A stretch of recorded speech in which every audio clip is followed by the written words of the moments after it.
Komunitas masyarakat tanggap hukum bersama ya, komunitas masyarakat tanggap hukum dan hadirin yang berbahagia. Puji syukur kita panjatkan kehadirat Tuhan Yang Maha Esa, kita dapat bertemu dengan dalam rapat dengar pendapat umum Badan Legislasi pada hari ini. Sekali lagi kami ucapkan selamat datang dan terima kasih kepada Ibu Maria Ulfa Ansor, Ketua Komnas Perempuan beserta jajaran yang hadir mendampingi. Dan ini Ibu Marianti, Ibu ya? Ibu yang mana ya? Di Zoom, Pak. Di Zoom ya? Betul. Yang hadir di sini siapa namanya? Yuni, Pak. Ibu Yuni ya? Siap. Ibu Yuni, Ketua Komunitas Masyarakat Tanggap Hukum yang hadir melalui Zoom dan telah memenuhi undangan Badan Legislasi pada hari ini. Juga kami ucapkan selamat datang kepada Bapak Ali Nurdin Abdurrahman, Ketua Sarbu Musi Malaysia. Sarbu Musi Pusat. Apa, Pak? Buruh Migran Nusantara Sarbu Musi Pusat. Oh, Buruh Migran Nusantara Sarbu Musi Pusat. Baik, makasih Pak. Bapak Wahyu Saputro. Ibu Wahyu Saputro. Saputri harus Ibu. Iya. Saputra apa Saputro, Pak. Saputro benar Pak. Nah ini kalau bikin pengantar rapat jelaslah bapak atau ibu ini kan. Karena kalau dari nama ini bisa Salah gender. bapak, bisa ibu. Tim kerja Divisi Advokasi Pekerja Migran Indonesia dan Bapak Agung Kurniawan. Oh, Agung ya. Anggota IDN Global Hong Kong. Apa IDN, Pak? Indonesia Diaspora Networking. Indonesia Diaspora Network. Yang hadir bersama komunitas masyarakat tanggap hukum di ruang rapat beserta jaringan dan komunitas migran Indonesia yang hadir melalui Zoom yang tentu tidak bisa saya sebutkan satu persatu. Bapak Ibu sekalian, baik narasumber maupun pimpinan dan anggota balik, karena rapat hari ini adalah RDPU, rapat dengar pendapat umum, maka bukan forum pengambilan keputusan. Jadi kita mendengarkan masukan. Karena itu sesuai dengan tata tertib, tidak memerlukan forum, saya bisa membuka rapat ini dan rapat saya nyatakan terbuka untuk umum. Kemudian saya juga meminta persetujuan dari anggota. Rapat hari ini bisa kita selenggarakan sampai pukul 16.00 ya. Kalau boleh permohonan tidak lebih dari 16.00 karena pimpinan juga Pak Sturman harus ada rapat fraksi, saya juga harus ke DPP dan lain sebagainya. Jadi kita supaya kerjasama nanti baik dari narasumber maupun dari Bapak Ibu anggota, nanti kita bisa manfaatkan waktu yang kurang lebih 1,5 jam ini. Kemudian kami informasikan kepada seluruh narasumber, pimpinan dan anggota balik serta hadirin yang menyaksikan rapat ini bahwa penyusunan rancangan undang-undang tentang perlindungan pekerja migran Indonesia telah kita selesaikan pada tanggal 17 Maret 2025. Dan berdasarkan surat dari Komnas Perempuan perihal permohonan RDPU untuk rancangan undang-undang perlindungan pekerja migran Indonesia tanggal 4 September 2025 dan surat dari komunitas masyarakat tanggap hukum tanggal 4 September 2025. Akan tetapi karena memang kita ingin apa yang disebut sebagai partisipasi publik yang bermakna itu terjadi, walaupun tahap penyusunan sudah selesai, kita tetap mendengarkan masukan agar nanti pada saat pembahasan masukan-masukan dari Bapak Ibu sekalian bisa menjadi bahan juga kepada Balik untuk menyempurnakan naskah rancangan undang-undang PPMI ini di luar daripada daftar inventaris masalah yang sudah disusun atau akan disusun oleh pemerintah. Jadi ini kita tetap seimbangkan baik point of view dari pemerintah maupun dari kelompok-kelompok masyarakat. Baik, untuk mempersingkat jalannya rapat, kami akan mempersilakan dari narasumber untuk menyampaikan pandangan-pandangannya. Mungkin masing-masing, ini ada 2 ya, berarti 2 aja ya, yang akan menyampaikan dari Komnas Perempuan sama Komunitas Masyarakat Tanggap Hukum ya. Ada 2, berarti bisa lah 10 menit. Bagian juga? Ada bahan? Oke, ya udah kalau gitu coba kita disiplinkan 10. Jadi setengah jam, nanti akan juga ditanggapi oleh Bapak Ibu anggota dan dari narasumber nanti juga akan memberi tanggapan balik. Jadi supaya waktu diskusinya bisa sekitar 1 jam ya. Baik, dengan demikian saya berikan kesempatan yang pertama mungkin ke Komnas Perempuan, kami persilakan.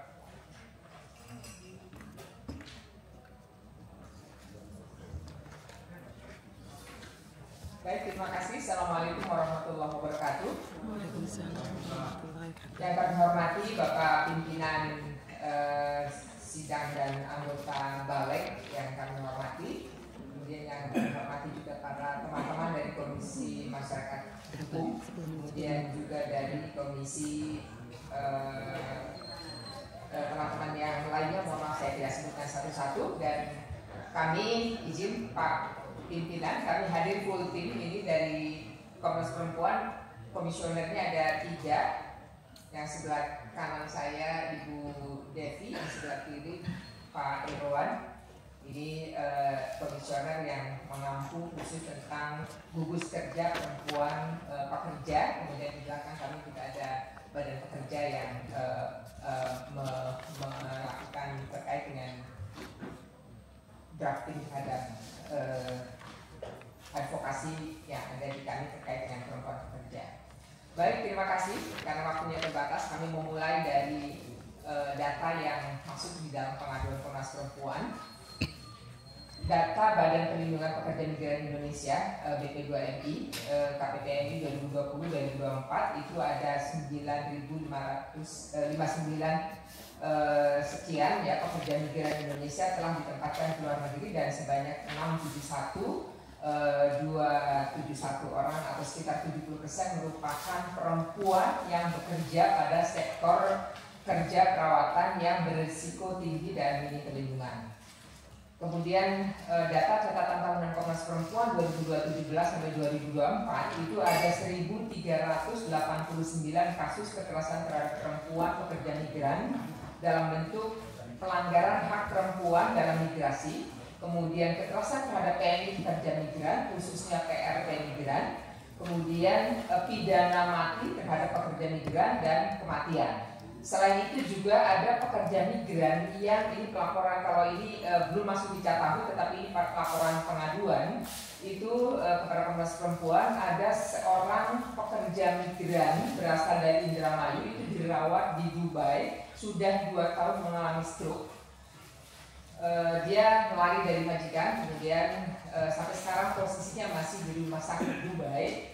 Mereka tidak bisa kembali karena tidak ada jaminan pelindungan dari negara. Dan teman-teman pekerja migran di sana juga sudah berusaha secara kolektif menghimpun apa yang bisa dilakukan untuk bisa melakukan pemulangan mereka. Dan ini sudah dilakukan sejak beberapa bulan yang lalu, sampai dengan hari ini pasien stroke ini masih di rumah sakit, tidak bisa pulang. Jadi pada kesempatan ini secara khusus kami mohon kepada Bapak Pimpinan dan yang terhormat juga anggota Balik untuk bagaimana caranya memastikan bahwa negara hadir terhadap pekerja migran yang ada di luar negeri apapun kondisinya. Tidak hanya yang meninggal, yang stroke, dan mungkin juga yang sedang dalam perawatan di rumah sakit pulang karena lari dari majikan. Ini juga saya kira penting diidentifikasi supaya mereka mendapatkan jaminan perlindungan kesehatannya secara optimal, dan bagi mereka yang tidak bisa kembali kepada majikannya atau tidak bisa melakukan proses hukum, ini juga menjadi bagian yang penting negara hadir untuk memberikan pendampingan hukum kepada mereka.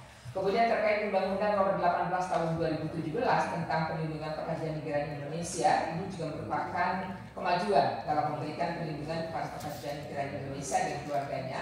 Namun implementasinya yang sekali lagi masih menghadapi berbagai hambatan di tingkat regulasi maupun di tingkat praktik. Kemudian Komnas Perempuan menekankan revisi ini tidak hanya menjadi penyesuaian administrasi atas perubahan struktur kelembagaan, tetapi harus menjadi momentum untuk mendorong perlindungan yang lebih substantif berbasis gender, inklusif, dan berperspektif hak asasi manusia. Nah, dalam kesempatan ini kami sudah menyiapkan draft ya, yang di situ masukannya adalah lebih rinci, ini pasal per pasal. Tetapi secara umum izin kami membacakan saja terkait dengan rekomendasi pada masing-masing item, terutama terkait dengan pemenuhan hak asasi manusia. Yang pertama terkait right based approach, ini pendekatan berbasis hak dan undang-undang PPNI masih normatif. Fokus pada peningkatan remitensi mendorong pelonggaran syarat penempatan yang mengabaikan standar perlindungan dan kesiapan pekerja migran terutama perempuan. Rekomendasi kami, negara harus menyediakan akses terhadap perlindungan TNI guna mencegah kerentanan terhadap kekerasan, eksploitasi, dan pelanggaran hak. Kemudian berikutnya dari proteksionis menuju kesetaraan substantif. Perlindungan dalam RUU PPNI masih bersifat proteksionis, fokus pada pengurangan risiko secara minimal melalui pembatasan negara tujuan tanpa memperkuat posisi pekerja migran sebagai pemegang hak. Rekomendasinya RUU PPNI ini ke depan perlu bergeser dari pendekatan proteksionis menuju pendekatan yang menjamin kesetaraan substantif, harus mencakup perlindungan yang berbasis pada kebutuhan khas perempuan tanpa membatasi hak dan otonomi mereka untuk memilih pekerjaan atau negara tujuan. Kemudian berikutnya adalah minimnya analisa gender. RUU PPNI masih menggunakan pendekatan netral gender yang gagal dalam tanda kutip mengakomodasi perbedaan kondisi dan risiko antara pekerja migran perempuan dan laki-laki. Rekomendasinya RUU PPNI harus mengedepankan perlindungan yang menyeluruh dan bermartabat bagi pekerja migran, khususnya perempuan, dengan berorientasi pada pendekatan berbasis hak, bukan semata perihal administrasi migrasi tenaga kerja. Kemudian urgensi pengakuan pekerja rumah tangga migran, RUU PPNI belum mengakui secara eksplisit kerentanan pekerja rumah tangga migran yang mayoritas adalah perempuan migran dan sangat rentan terhadap kekerasan. Rekomendasi kami, RUU PPNI perlu segera tegas mengatur perlindungan dari pekerja rumah tangga migran melalui bab khusus yang mencerminkan pengakuan perlindungan atas kerentanan spesifik yang dihadapi kelompok ini. Berikutnya adalah hak dan perlindungan bagi keluarga PMI. RUU PPNI menunjukkan kecenderungan menurunnya pendekatan terhadap peran dan perlindungan keluarga PMI. Rekomendasi kami menguatkan perlindungan terhadap pekerja migran yang mencakup anggota keluarga yang ditinggalkan dengan pengaturan yang konsisten dan terintegrasi antar pasal. Ini salah satu contoh misalnya ketika pekerja migran itu perempuan, dia punya anak, bahkan anak balita, itu tidak ada yang mengatur regulasi di mana yang menempatkan bahwa anak itu tidak terlantar, dipastikan bahwa anak yang ditinggal ada yang mengasuh. Karena dalam proses lama ini ada perubahan peran perempuan menjadi pekerja migran, artinya dia memposisikan sebagai penghasil nafkah utama keluarga, sementara para suami yang seharusnya dalam undang-undang pernikahan dia punya mandat untuk pencari nafkah utama, begitu ditinggalkan, anak juga ketika ditinggalkan oleh ibunya, ayahnya juga ikut meninggalkan, tapi tidak tahu kemana perginya. Bahkan anak di antara mereka, kebetulan saya punya penelitian tentang anak pekerja migran, itu bahkan mereka sudah lebih dari 15 tahun baru masuk kuliah, baru ketemu ayahnya. Karena dia ditinggal ibunya menjadi pekerja migran dari usia 2 tahun, sehingga tidak mengenali ayahnya. Jadi situasi seperti ini idealnya juga diatur bagaimana keberlangsungan ya terhadap pemenuhan hak yang ditinggal oleh ibunya menjadi pekerja migran. Kemudian berikutnya ketiadaan jaminan sosial lintas negara dan pengawasan yang terintegrasi. Undang-Undang PPNI belum secara jelas dan komprehensif mengatur hak pekerja migran atas jaminan sosial yang berkelanjutan dan lintas negara. Rekomendasi kami, perluasan cakupan BPJS TNI perlu mencakup jaminan sosial lintas negara secara berkelanjutan, termasuk layanan pemulihan bagi korban kekerasan, termasuk kekerasan berbasis gender terhadap perempuan TNI, dan juga pendekatan yang adil, inklusif, dan responsif gender. Berikutnya biaya penempatan tak transparan, potensi eksploitasi baru. Kebijakan pembiayaan TNI belum disertai mekanisme yang jelas, transparan, dan akuntabel, sehingga membuka ruang pembebanan biaya tersembunyi kepada pekerja migran, termasuk dalam bentuk utang paksa. Ya, ini terjadi. Rekomendasi kami menghapus praktek pembebanan biaya penempatan yang tidak adil serta menjamin transparansi dan akuntabilitas seluruh proses pembiayaan migrasi melalui regulasi yang adil dengan mengutamakan pendekatan yang responsif gender dan berbasis hak asasi manusia. Berikutnya ketiadaan mekanisme restitusi bagi PMI. RUU PMI belum mengatur mekanisme restitusi bagi PMI yang mengalami kerugian dan kekerasan.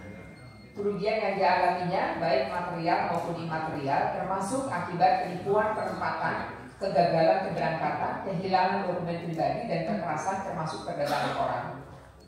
Berikutnya ruang luas bagi P3MI. RUU PPNI kembali memperkuat peran P3MI. Penghapusan SP3MI, sanksi hanya administratif serta tidak ada pemidanaan serta korporasi pelanggar. Lemahnya pengawasan berbasis HAM dan partisipasi publik RUU berisiko menormalisasi eksploitasi dalam skema ilegal. Ini yang kami baca di dalam draft RUU-nya. Rekomendasi kami revisi RUU PPNI tidak boleh membuka kembali dominasi swasta atau P3MI dalam proses penempatan dan wajib mempertahankan SP3MI. Negara harus memegang tanggung jawab utama dalam perekrutan, pelatihan, penempatan, serta perlindungan hukum dan sosial bagi PMI melalui mekanisme yang akuntabel, transparan, dan berpihak pada pekerja. Berikutnya sanksi pidana bagi korporasi. Ini penting ditegaskan secara eksplisit di dalam RUU ini. RUU PPNI belum secara tegas mengatur ketentuan pidana terhadap korporasi atau perusahaan penempatan pekerja migran Indonesia yang melakukan pelanggaran serius seperti kerja paksa, kekerasan termasuk kekerasan berbasis gender atau perdagangan orang.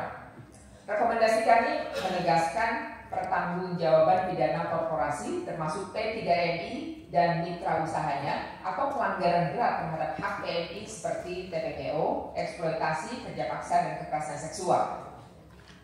Kemudian berikutnya lemahnya sistem pengawasan terhadap seluruh rantai tata kelola migrasi. RUU PPNI belum memperkuat sistem pengawasan secara menyeluruh, tidak hanya terhadap perusahaan penempatan atau P3MI, tetapi juga terhadap lembaga pemerintah termasuk Badan Layanan Umum atau BLU, mitra usaha di negara tujuan, dan lembaga pelatihan. Rekomendasi kami menegaskan tanggung jawab negara dalam melakukan pengawasan menyeluruh terhadap seluruh rantai tata kelola migrasi, dari mulai dia berniat nawaitu mau menjadi PMI sampai di proses seleksi sampai di pengiriman di negara tujuan, dan bahkan hingga kembali negara wajib hukumnya hadir dalam seluruh mata rantai ini, sehingga tidak ada lagi penindasan kekerasan terhadap pekerja migran Indonesia di luar negeri. Rekomendasi kami menegaskan tanggung jawab negara dalam melakukan pengawasan menyeluruh terhadap seluruh rantai tata kelola migrasi termasuk terhadap P3MI, DAU, lembaga pelatihan, dan mitra usaha di negara tujuan. Kemudian sistem data tidak terintegrasi. Sistem data migrasi masih tersebar di berbagai lembaga dan tidak saling terhubung. Rekomendasi kami mengatur kewajiban negara untuk membangun sistem data migrasi yang terintegrasi dan terbuka guna mendukung pemantauan berbasis bukti dan partisipasi publik. Kemudian berikutnya kurangnya koordinasi dan pembagian kewenangan yang jelas antar lembaga dalam tata kelola migrasi. Revisi Undang-Undang PMI perlu menguatkan dan menegaskan pembagian peran antara pemerintah pusat dan daerah dan juga peran desa dalam tata kelola migrasi dan perlindungan PMI. Kemudian rekomendasi kami memastikan, ya, baik. Rekomendasi kami memastikan pembagian tugas dan tanggung jawab yang jelas dan tegas antara PKPMI, kementerian, lembaga terkait, pemerintah daerah, pemerintah desa, dan seluruh siklus migrasi pekerja migran Indonesia. Selanjutnya terkait dengan sistem penanganan kasus dan bantuan hukum yang tidak terstruktur, revisi undang-undang ini belum menjawab kebutuhan akan sistem bantuan hukum lintas negara yang aktif, berperspektif korban, serta menjamin ketersediaan pendampingan hukum sepanjang siklus migrasi, khususnya di negara tujuan. Rekomendasinya memperkuat standar layanan bantuan hukum lintas negara yang aktif, responsif, dan berperspektif korban dengan memperkuat koordinasi lintas lembaga, melibatkan organisasi masyarakat sipil, lembaga bantuan hukum, dan juga komunitas migran. Berikutnya tentang kriminalisasi kontrak mandiri dan penempatan perseorangan.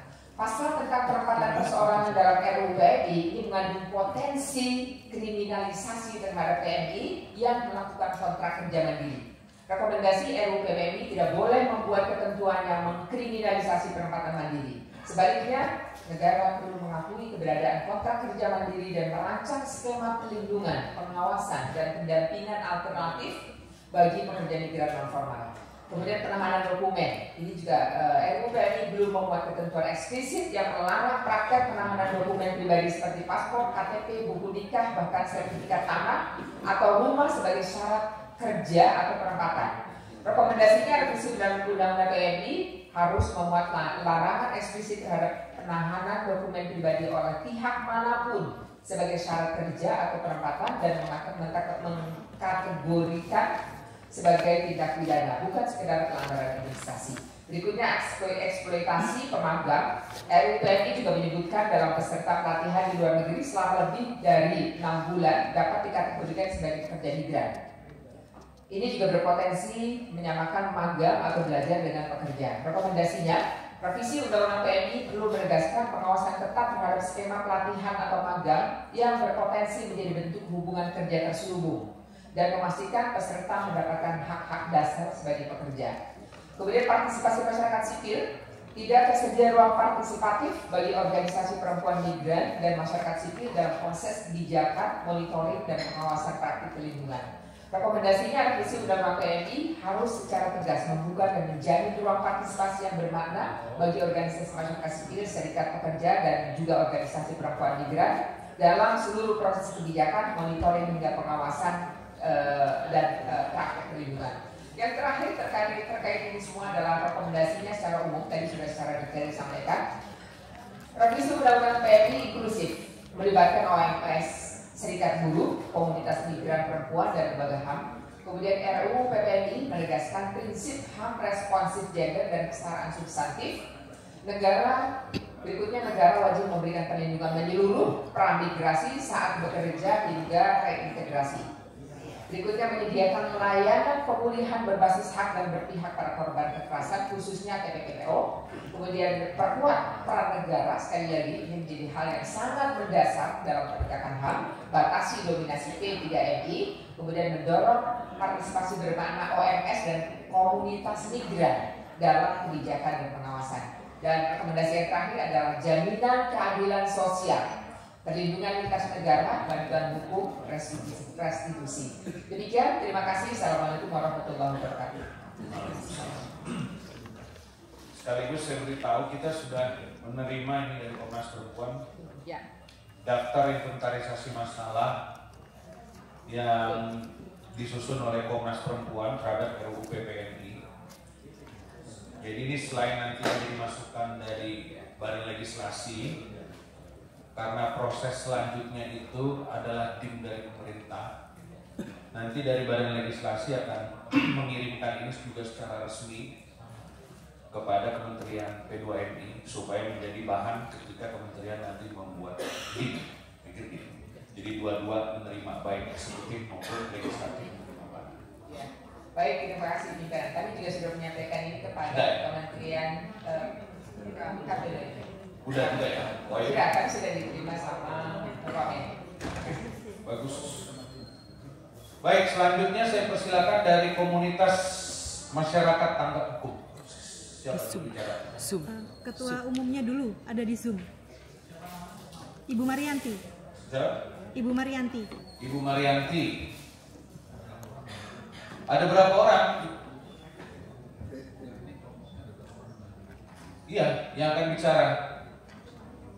Selamat siang semuanya, selamat siang Bapak. Selamat siang. Ini dari Hongkong Pak, kami sudah hadir via Zoom.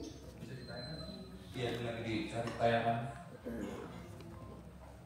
Nanti yang akan bicara Ibu sendiri atau juga ada yang di ruangan ini akan bicara? Dari komunitas masyarakat tanggap itu hanya kami Pak, karena anggota kami semua ada di Hongkong sekarang ini.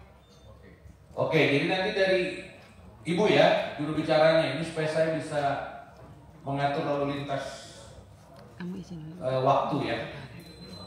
Ya. Videonya nggak nyala ya Ibu? Nyala Pak, tapi posisi saya masih di jalan karena keterlambatan saya ya Pak ya. Oke, kalau Ibu belum siap, Ibu perlu berapa menit mungkin untuk mencari tempat supaya saya persilakan dulu yang dari pegiat PMI ya. Saya 30 menit baru sampai ke tempat tujuan Pak. Nah, jadi bagaimana? Atau Ibu akan menyerahkan kepada juru bicara yang hadir di sini? Apa bisa dari mobil? Bisa.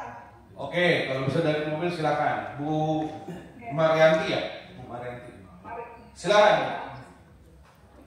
Oke, sebelumnya mohon maaf kalau semuanya mungkin suaranya agak terganggu karena saya di dalam perjalanan. Kemudian terima kasih atas kesempatannya. Kami juga saya mewakili teman-teman yang ada di Hongkong.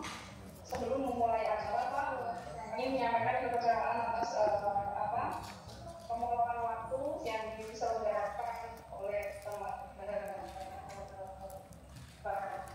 Ibu langsung aja ke pokok masalah Bu. Kalau waktunya itu tadi kita juga menunggu Bapak Ibu anggota balik untuk hadir mendengarkan Ibu. Iya, Ibu bicara aja ya. Saya persilakan Ibu bicara. Ini kami sampaikan, itu sudah hampir seluruhnya disampaikan dari Komnas Perempuan.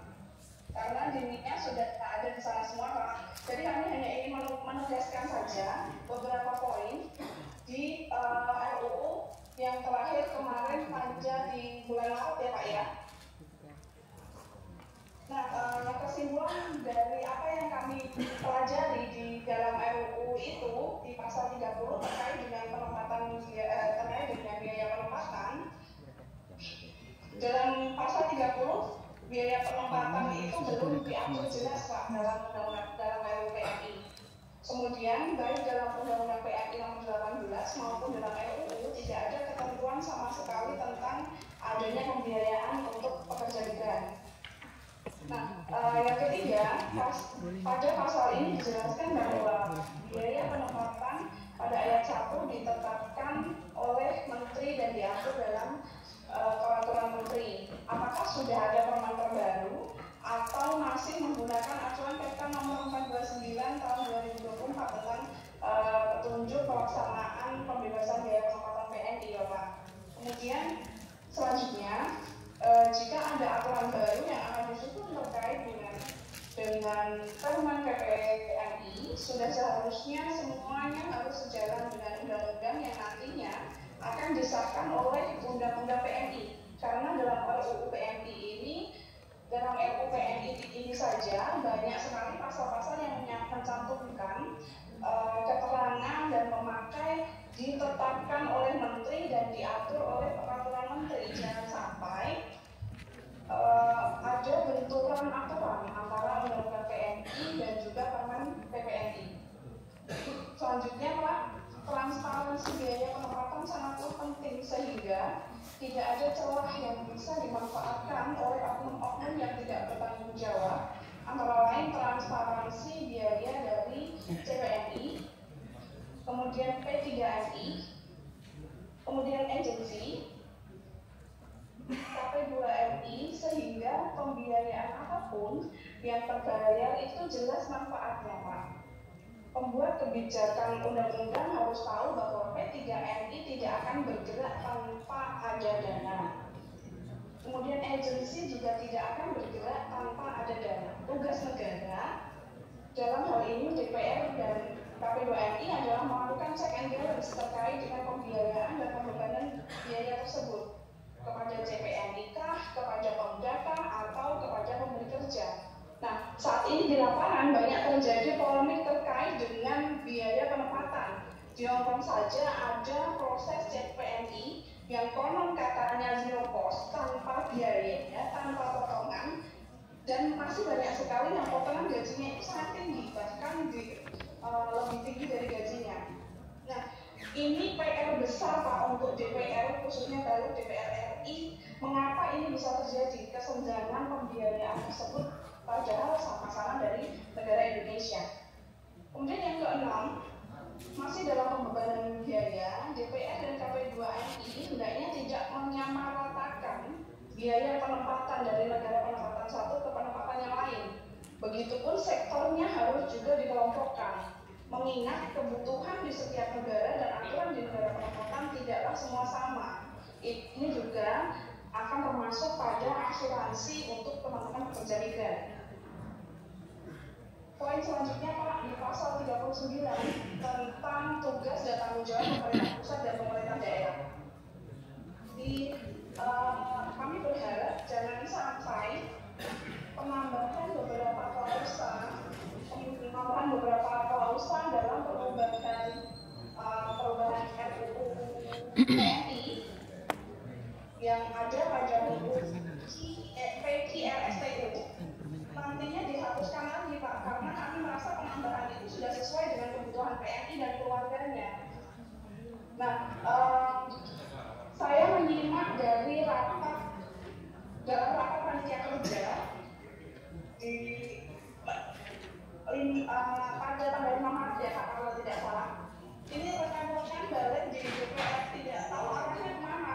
Bisa disimak di menit 1, 51 dan 56 di detik ke 30 Pak, itu kalau mau disimak ulang di sana jelas sekali pembebasannya Pak. Di dalam ini tidak tahu arahnya mau kemana.